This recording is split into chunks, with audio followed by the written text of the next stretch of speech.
Hello friends, welcome back to this channel. Daily current affair series 7 August 2023 शुरू करते हैं सभी प्रश्न व्याख्या सहित।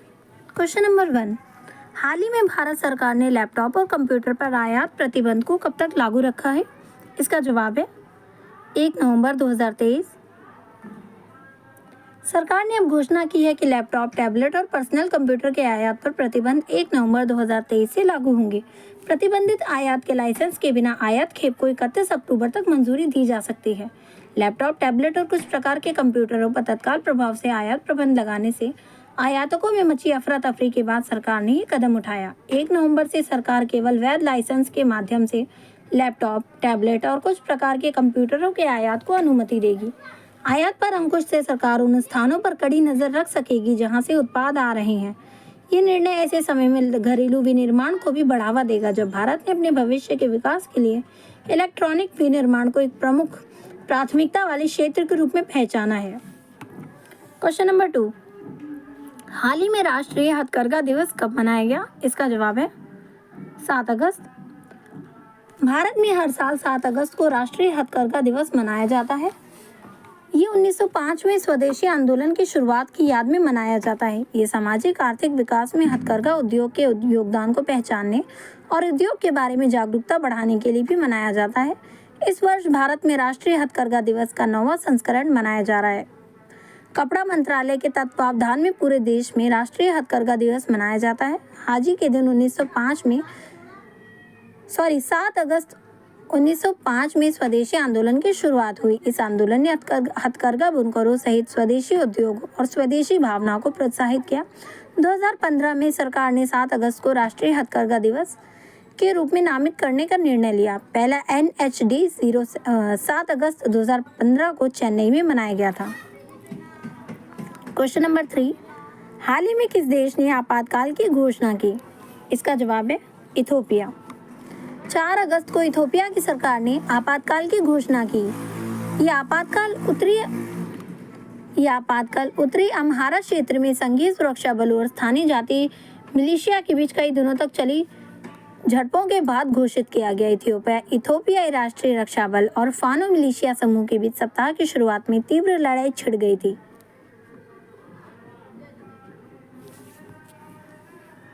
क्वेश्चन नंबर 4, हाल ही में किस देश ने अपनी मूल कुत्ते की नस्ल की रक्षा के लिए संरक्षण केंद्र का उद्घाटन किया? इसका जवाब है भूटान।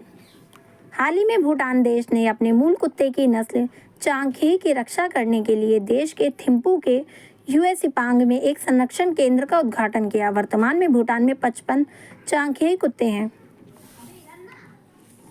क्वेश्चन नंबर 5, हाल ही में भारत किस देश की शांति योजना सम्मेलन में भाग लेगा?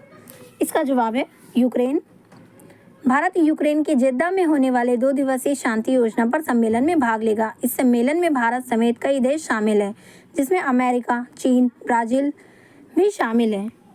क्वेश्चन नंबर 6, हाल ही में फुटबॉल गोलकीपर जियानलुइगी बफन ने संन्यास की घोषणा की है। वो किस देश से संबंधित है? इसका जवाब है इटली। इटालियन गोलकीपर जियानलुइगी बफोन ने 45 साल की उम्र में फुटबॉल से संन्यास की घोषणा की। बफन का करियर 28 साल का रहा। इस दौरान उन्होंने क्लब और देश दोनों के लिए असाधारण उपलब्धियां हासिल की।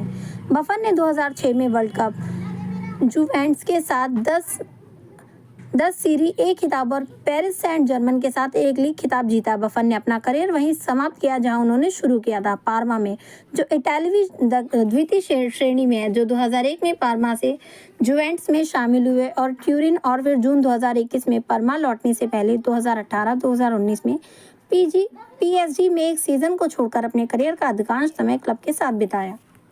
क्वेश्चन नंबर 7, टाइगर फिटनेस अगस्त 2023 में टाइगर क्रेडिट कार्ड लॉन्च करने के लिए किस बैंक के साथ साझेदारी की है? इसका जवाब है इंडसइंड बैंक। इंडसइंड बैंक और बजाज कैपिटल ग्रुप की कंपनी टाइगर फिटनेस ने IndusInd bank tiger credit card launch करने के लिए साझेदारी की।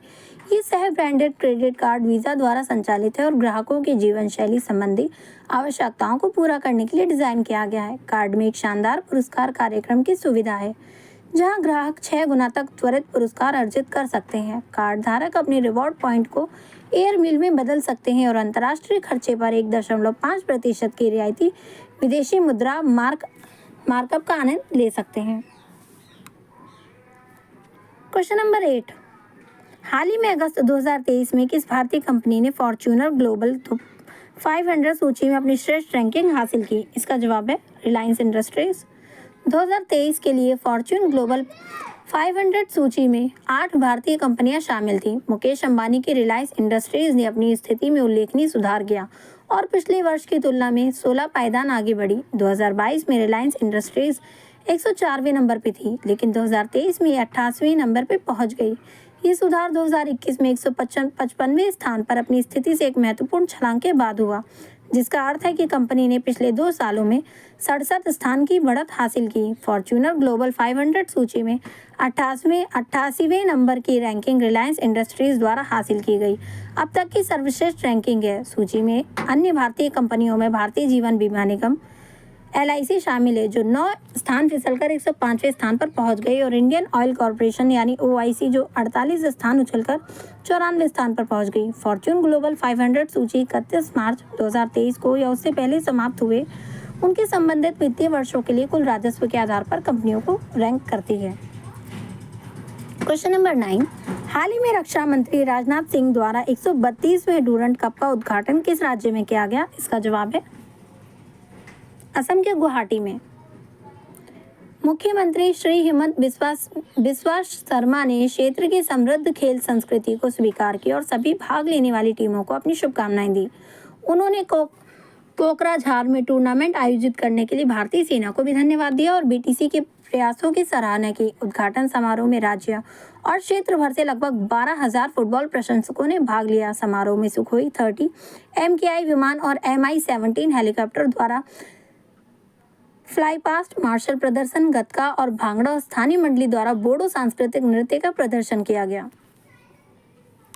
क्वेश्चन नंबर 10, अगस्त 2023 में क्वालकॉम इंडिया के अध्यक्ष के रूप में किसे नियुक्त किया गया? इसका जवाब है सावी सोनी को।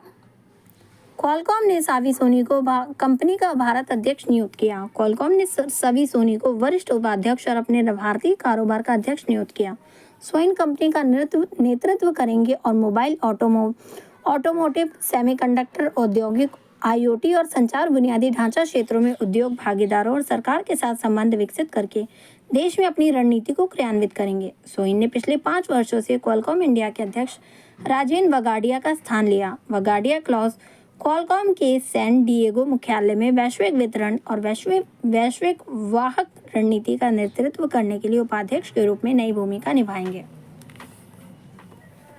ऐसी ही इंफॉर्मेटिव वीडियोस के लिए मेरे चैनल पे बने रहें। वीडियो पसंद आए लाइक करें, अगले भाग के लिए सब्सक्राइब करें, बेल आइकन ज़रूर दबाएं, ज़्यादा से ज़्यादा शेयर करें। मिलते हैं अगली वीडियो में एंड थैंक्स फॉर वॉचिंग।